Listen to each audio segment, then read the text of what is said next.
Servicios para las empresas de Urola Kosta. La estrategia de la Mancomunidad de Urola Kosta se basa en 3 puntos esenciales: impulsar la creación y durabilidad de las empresas, aumentar el desarrollo, participación e implicación de las personas e incitar la red pública-privada firme y eficaz de la comarca. Con el objetivo de impulsar el inicio y la permanencia de las empresas, la Mancomunidad de Urola Kosta ofrece los siguientes servicios. Servicio de información. Organizamos la información y la enviamos a las empresas. InfoUQE, boletín de la empresa, y mailings. Servicio de formación. Todos los años organizamos jornadas y cursos en torno a conceptos actuales para desarrollar la capacidad de las personas trabajadoras.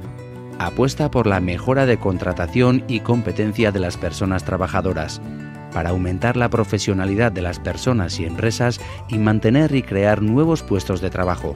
Fomento del euskera mediante varios actos y programas. Asesoría. Ofrecemos ayuda técnica, asesoría individual, diagnósticos y dossiers sectoriales. Ayuda en el desarrollo de nuevos proyectos.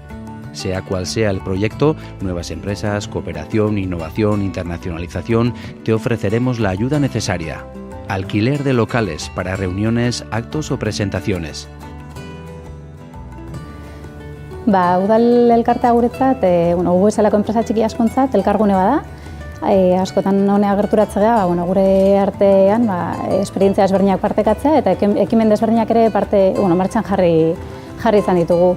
Iruditzen zait lan ederra egiten duela eta bi bide politetatik, alde batetik merkatuen garapena eta bestetik enpresak sortzen duen pertsonekiko konpromesua lantzen.